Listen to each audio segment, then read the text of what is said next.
Let's post our little Linky Loos. Yes. Sorry, was that a weird sound to make? No, you're fine. We out here sounding. Now you're struck with the war-torn scar of knowing what I mean. Like, it's just a silly little thing Lee says before or after meme. Yeah. We out here streaming. Bloop. I'm a little streamer, short and stout. Here is my wallet, and here is my pout.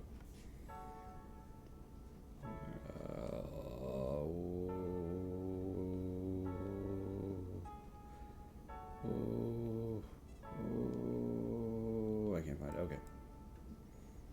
Self promotions. I'm promoting myself. Yes.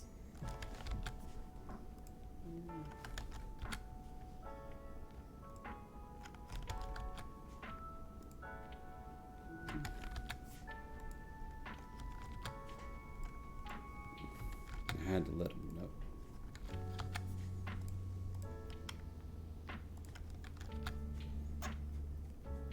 I'm gonna post. I'm going to tell our little fellow. We're going to tell TTRPG.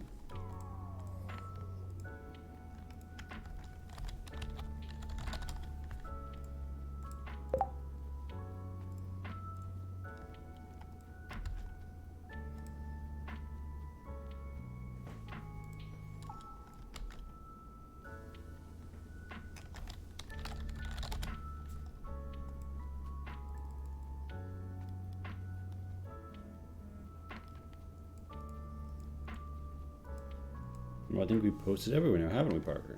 Yeah, I'd say so. All right, well then. It's time for a little Parker and Lee extraordinaire as we read through WARRUNE, a game about war and runes, presumably. We're not too sure.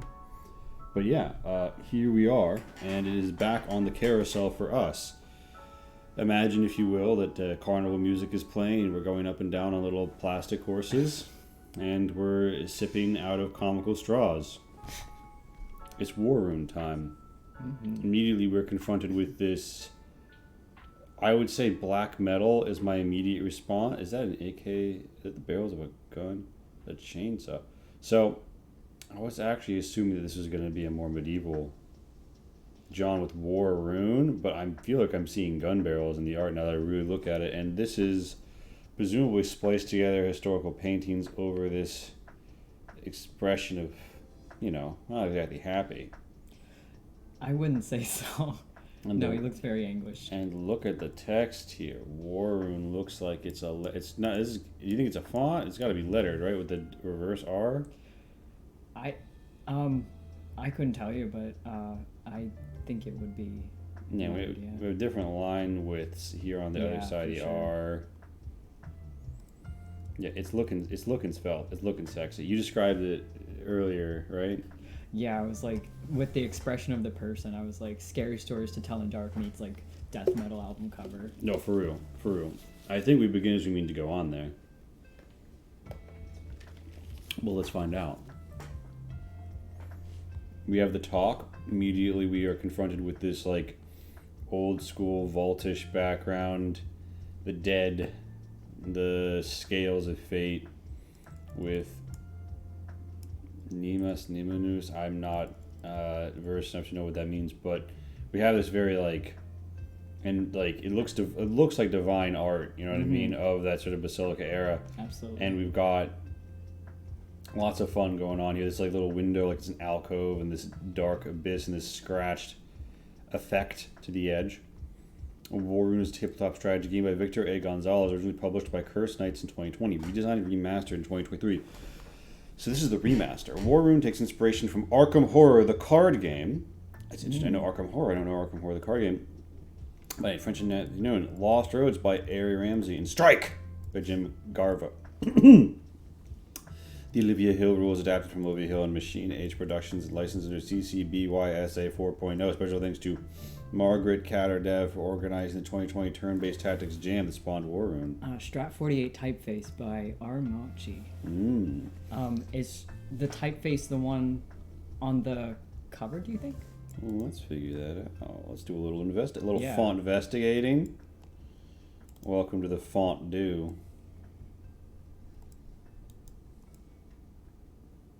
Oh no, that's the one they used for the headers. That's a really nice. Yeah. That's really nice.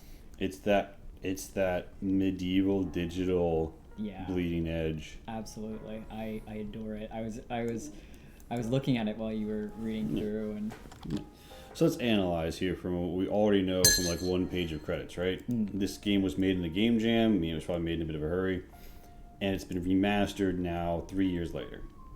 It was made during pandemic. WARRUNE, huh? And welcome to the WARRUNE. We're talking about WARRUNE. Oh fuck! Did I misspell it when we went live, or is Lerb just make Lerb? I need to know if that joke was serious or not. So we have the credits. Fascist fuck off. WARRUNE mixtape. Hell's total fucking war. So like this is nice, right? It's a nice table of contents, but we might have like something that made it a little easier to delineate because to Lee, this is running together. I'm guessing this is in tightening visually of fundamentally the same mechanics with perhaps some improvements tuned up. So I can see, and everything else looks so beautiful. I can understand why the table of contents maybe gets left out there, but it's nice. It's good. It does its job, and we can see already we have whatever Epoch 1 is, and we can see that we have 4 missions. So that's quite a bit to give you. It looks like a mission is about 2 to 3 pages. 42, 43, 44, 45. Actually, no, it's definitely 2 pages. So it looks like the game, is 30 pages of rules, followed by examples, references, upgrades probably getting keyword. Like a lot of this looks like it's probably reference and stuff to run with in terms of these final 10 pages. So a shorter game in the grand scheme, 21 spreads, and we provide a lot of content here within the book itself, which is nice. A lot of people are only ever going to have the one book. Putting out additional PDFs isn't going to change that. So it's nice that we have that packaged here. Some of these are pretty obvious what they are. Like there's a mixtape, Fascist Fuck Off. We talk about things like the Slayer phase and actions. I can guess what round sequence Slayer phase and actions are about, roughly. Master Revelation 666 are about. But point is, we're going to get there. I find intriguing the order presented by the table of contents. But let's dive in, shall we? Boop. Fascist Fuck Off. Author's note. WARRUNE uses iconography of death and black metal music. Norse Vikings and the images of war as purely stylistic motifs. Extreme metal continues to have a Nazi problem, a racist problem, a misogynist problem, a rapist problem, and a reactionary politics problem. The same continues to be true of tabletop war games and role-playing games. I won't be reclaiming symbols of the hateful message. You won't find any sun wheels here, and I'm done my best not to include reference to reactionary bands and musicians.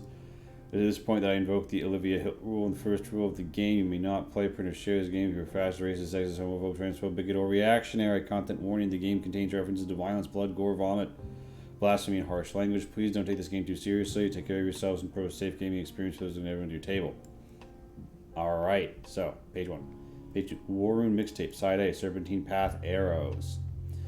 Author and Punisher. Terrorbird. Thorns. Stellar Master Elite. Pharmacon. Body betrays itself. Desolate Shrine. The smell of blood and iron. Blood aus Nord. Epitome 2. Weak Dude. Prowl. Side B. Defense Wound. Trench Wraith. Antichrist Siege Machine. Self-titled Antichrist Siege Machine. Vomitory. They will burn. A Feather and Bone. Entropic Self-Immolation. Outer Heaven. Putrid Dwelling. Watchmaker. Demonically entrenched. Alcardil. Horse Saw. Craft. I want to commit murder. Putricine. The One Reborn. Iskra. Predator Drone Mark 1.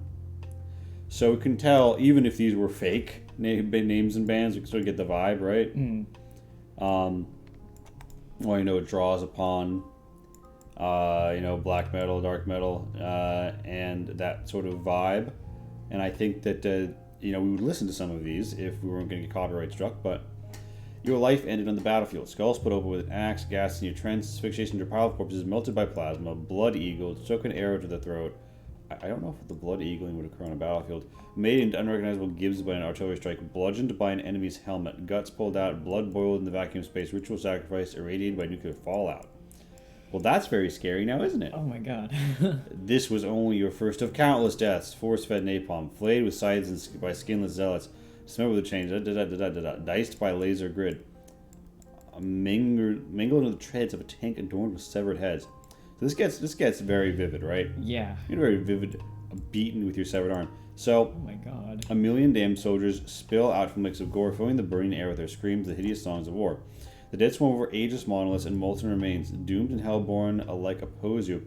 Through the infinite deaths and resurrection, you and your comrades are forged into slayers. The gates of hell are sealed by runes of infernal power, but hell cannot contain your wrath. Capture the runes to breach this dimension of war without end. Hell is total fucking war. WARRUNE is a cooperative tabletop game with brutal tactical combat for 1 or 2 players. Oh, that's cool. that's interesting. I was expecting this to be like more of a party-based RPG. What we have is a tactical combat game for 1 to 2 players. You play as slayers, dead warriors damned to battle in hell against demons and undead legions hailing from ancient eons and dark futures. A summary of WARRUNE, a pen and paper strategy game for 1 or 2 players. Gameplay that reproduces the brutality and frantic action of games like Doom Eternal and Gears of War. Roll D66. You roll more than 6s and 1s, you succeed. If you roll more 6s than 1s, you succeed. I see. Epic battles with no map, grid, or measuring tape required. Ooh. So, tactics without the map and the grid. I think that's an interesting medley we've got going on here. Wield and upgrade an arsenal of weapons, equipment, and incantations to immolate and tear foes apart. This reminds me in some ways of Hellpiercers, which is about the space communists who defeat God and then find out about hell and then go there, which was kickstarted recently by Sandy Pug Games. Pretty cool. Nem over there, she's been a great help with Kickstarter stuff, so shout out Sandy Pug and their local DC heads. What you need: this rulebook, 4 6-sided dice, a standard deck of playing cards, of grimdark miniatures or tokens for enemies and slayers, if they were specifying grimdark, pencils. Also note, there's a bit of sleight of hand here, right? If you are already a wargamer, you probably have miniatures, but they are probably eclectic or for a certain era. And because we have implicit here in these ends of life, like all sorts of, eras, right? Curbside by an Aztec Jaguar warrior, artillery, gas, axes, plasma. You can probably use any sort of mini that you already have. Okay. Yeah, that makes sense. Although interesting, there's no map or grid, but we were using miniatures. For enemies and stuff. Maybe you just put tokens next to them or something. Pencils. Oh? What was that? I thought you were going to say something. Oh, no, sorry. Printed Slayer sheets, enemy sheets, and zone cards. See separate PDFs. I did see that there were some of those optional tokens for status effects and resources. Create your Slayer. And I'm finding this a pretty easy read. They've given us like a decent sized font. Most crucially, they haven't double columned. They've single columned. And that's given a lot of space. Yeah. And they're not being conservative with the double space. So we've got a lot of room. And they arranged this text artisanally. Very much so.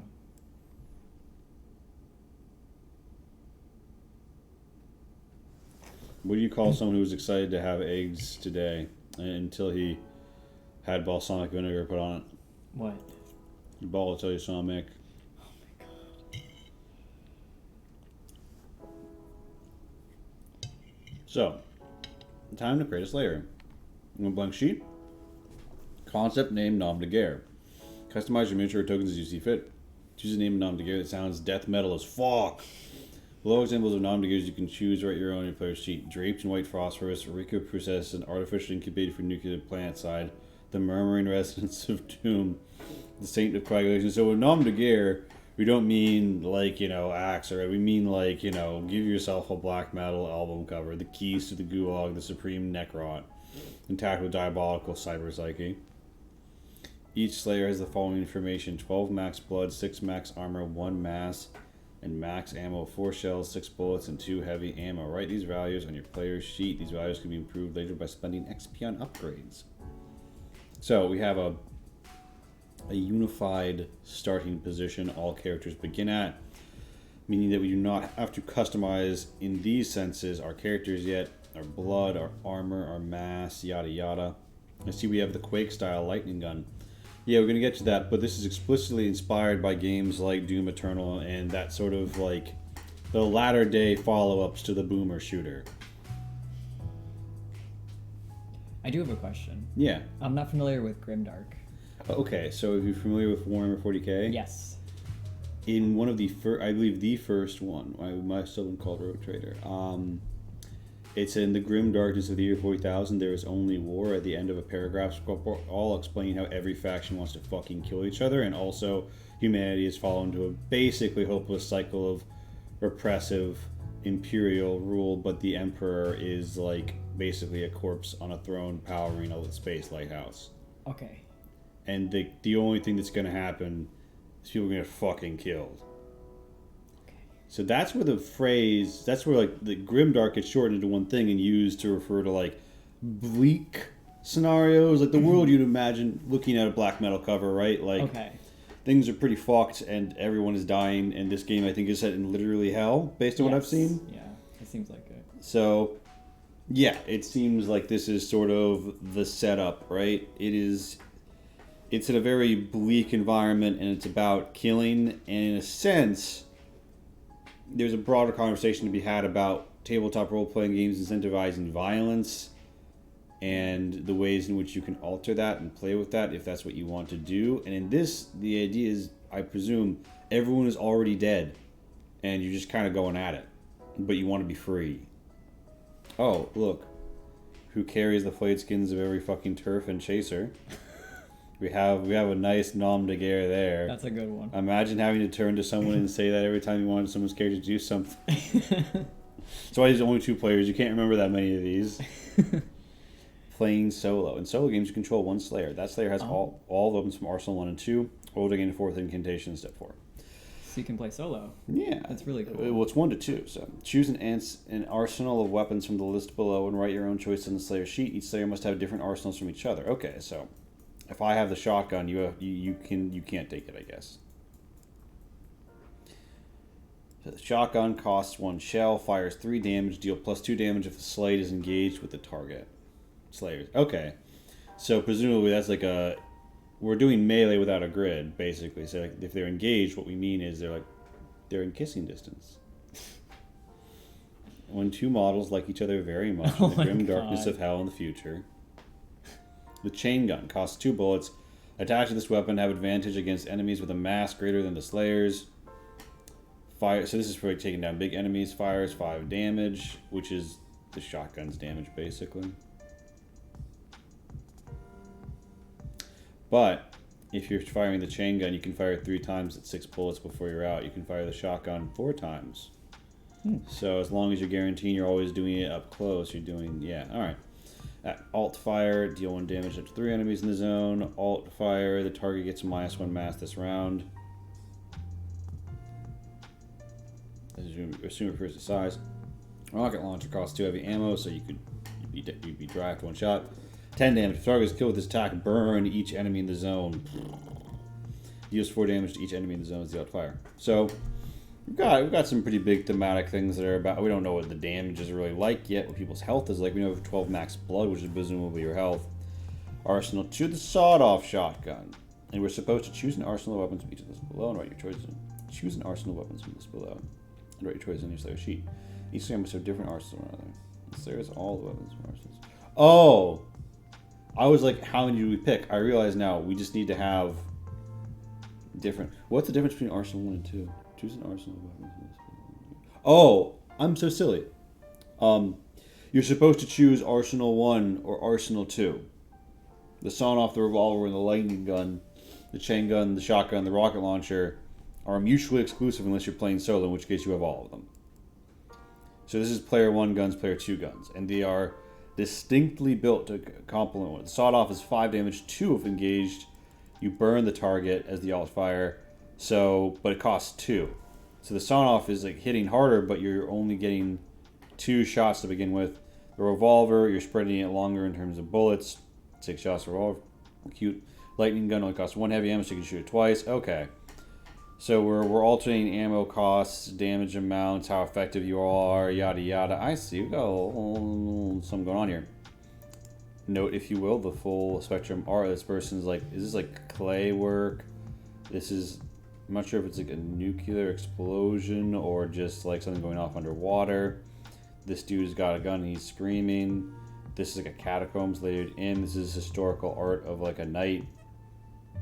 You know, a lot of work went into it. Is that Lee? It's Lee's boy from this angle. He looks like Mad Mardigan.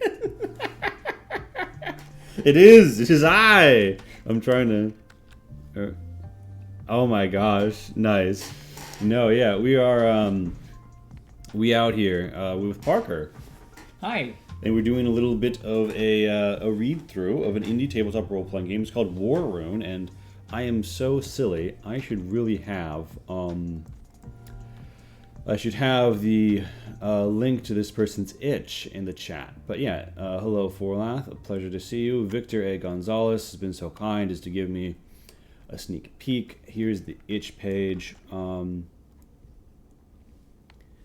And yeah, it's just we're having a lovely little time. Oh, and manually unpinned or under stream. And yeah, this is a game about, it's for 1 to 2 players, a tactical war game about being in hell. And much like a Doom Eternal style situation, you have this mix of like Doom Quake-ass guns, and you just blow through and burn the enemy. Your Slayer starts with the following incantation. Roll a 6-sided dice to gain 2 or more incantations. We can barely see him, but that's Lee. Oh, part of games, thank you. I presume we're in Anti-Cosmic Overload. Oh, so these are your spells, basically.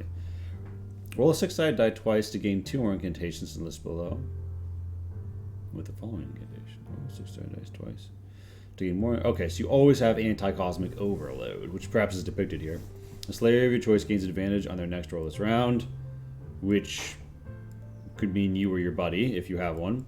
6 chalices of vomit and blood. The Slayer zone has Slayers have +1 mass. This effect is lost if a Slayer casts 6 chalices of vomit and blood again. I think that mass is going to help blow through enemies, but you want to have less mass than your enemy if you're using the shot, if you're using the chain gun. Mm-hmm. So it sounds like there's some mass management. Enunciation of the Viscera, and you're supposed to get 2 of these randomly, but you always have Anti-Cosmic. Anti-Cosmic is just spend whatever the rage resource is, which I don't think that we saw that listed here. Maybe there's not a maximum. Oblivion Eyes. Kill 1 non-lord enemy of the Slayer zone. Amazing.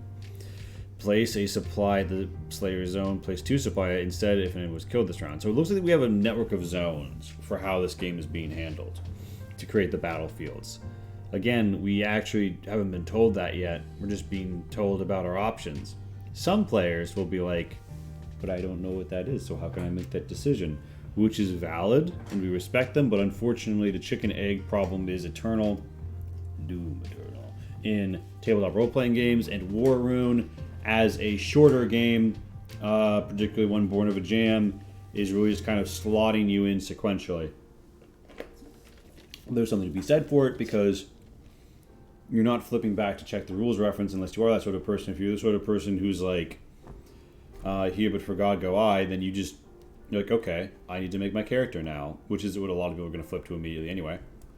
And they just make their character. And they're like, okay, and you're not even making a choice here, so you don't need to know about rage or anything. You have Anti-Cosmic Overload, you get D6 randoms, right? So, Parker, would you be so kind as to hand me the dice box that's over there? Oh, yeah, certainly. Many thanks. So, if Parker and I were playing this game, right, and I rolled twice, I'd have Primeval Cyclical Catastrophism. Kill all exhausted non-lord enemies in the Slayer zone. I don't even know that exhaustion was a thing. I don't know about lord enemies until I see this. Point is, I have Primeval Cyclical Catastrophism. Okay.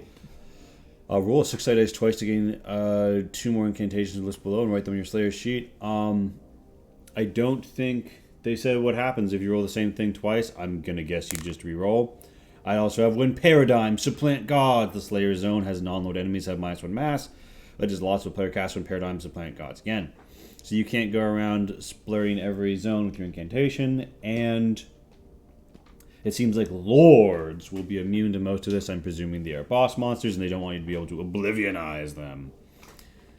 Your players start with the following. Say starts with the following equipment: Forbidden Chalice of Blood. Gain 1 mass this round. It'd be really funny if that's the only equipment you start with. It is. All right. Well, we have a character now, and you know maybe you have an Unciation of the Viscera, and I have When Paradigms Plant Gods, and I can make everyone skinny maxing, and you can give us supply, and we don't know what any of that means yet, but here we go. Mission setup. We have characters. We're now setting up a mission. We'll presumably learn how to play soon. Choose a mission to play. If this is your first time learning to play, set up mission 1 on page 39 using the instructions below. Oh. So this game, interestingly, straddles that board game, tabletop game area where there's like a pre-made mission not by anyone who's playing the game.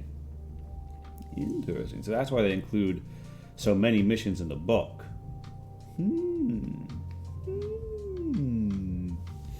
Mission setup. Choose a mission to play. If this is your first time learning to play, set up mission 1 on page 39. Use the instructions below. 2. Look at the mission's right-hand page to see a list of enemy types you will face. Gather the number of miniatures of tokens for each enemy type equal to the max listed by the name. Gather the mission's enemy sheet. Use this sheet to write enemy blood amounts, mark status effects on enemies, and to keep track of doom during the mission. Doom. It's always fun time deciding what order to put each section in. Yeah, we oscillated on equipment and rules, and in Change Stars as well, you'll get gear that will tell you shit that you don't know yet, because the chapter 3 is how you play the game and chapter 2 is the gear. But we knew people were going to be like, I just made my character, I know what my gear is, give me the and like starting with Karagen, I'm not going to say you have to do it because I'm against such axioms, but in my experience with my friends, a new player will always hound the making a character section first. Yeah. So it frequently makes sense to just put it first because we know they're going to go for it anyway. Okay. There are other ideologies, I suppose you could say, and we do define some stuff up front in the intro because there's a certain ideology which states you should never use a word you haven't already defined. But if you were going to really do that with the equipment section, you basically need to put pretty much all the rules before the equipment section, unless the equipment section just didn't happen to reference certain rules, which is possible in certain games. Yeah, I don't know. I'm the type of person that will cover to cover a rule book before I even think about playing. And this is not like, you know, necessarily the world's longest, right? Like we're probably gonna tap the bottom of this barrel before the end of the stream. Okay. So this is a very read front to backable game. Yeah, and I like that about it. I really do. Yeah, there's much to be said for a game that you can sit down, like read through, and be like, yeah, okay, I can now play this with my friends, or well, friend singular in this case, or just yourself. Yeah, it's which is cool. I really like frayed edge. Yeah, there's much to be said for solo play. I'm always saying the phrase "there's much to be said." Solo play is a growing sector of the tabletop realm, frequently as a bolt-on to an additional game. Interesting that this game has it as a primary, particularly given it was a jam game, and it's really more work. Because if you can just give a game runner suggestions, you have to write a lot less. If you have to pre-write missions, it's quite a bit. It's zesty.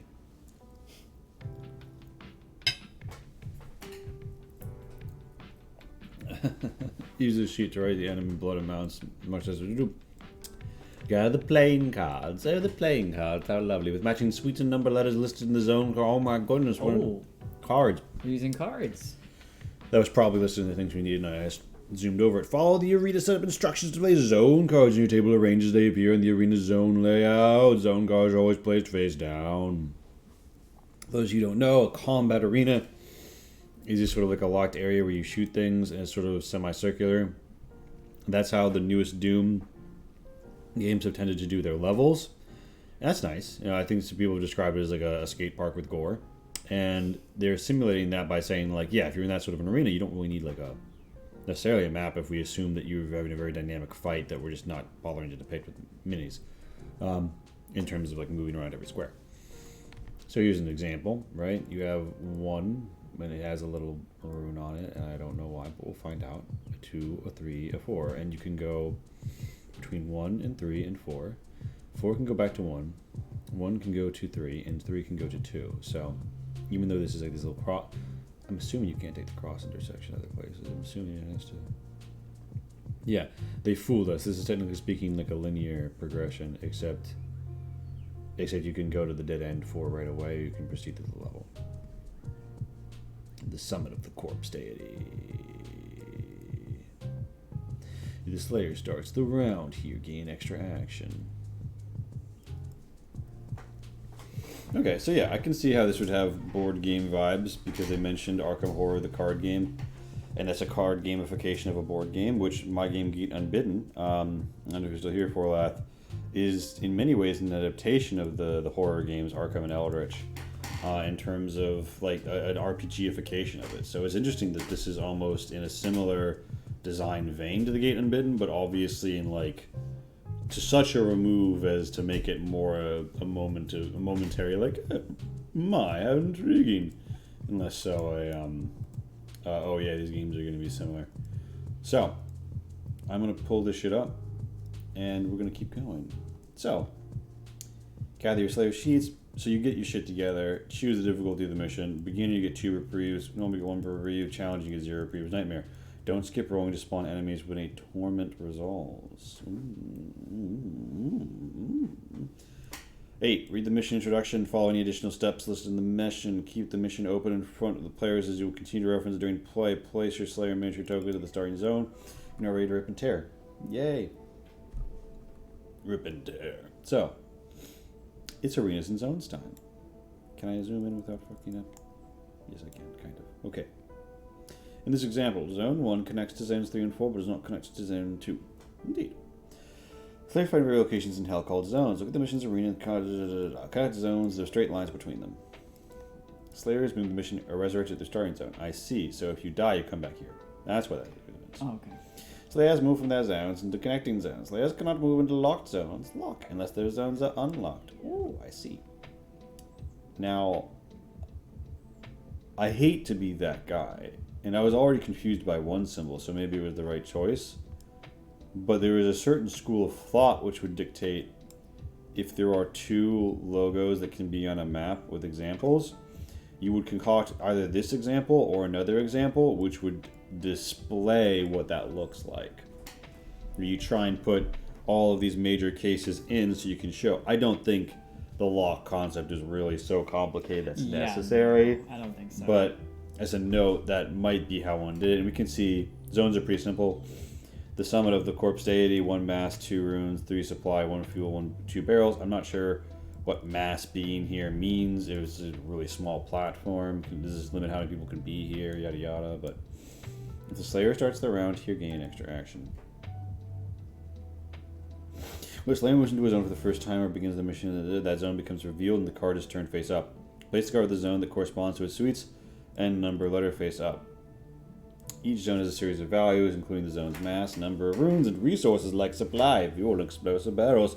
When the zone is turned face up, place a number of runes, supply, fuel, barrels on that zone. This is listed in the zone's information. You can use tokens or no card to keep track of resources in each zone.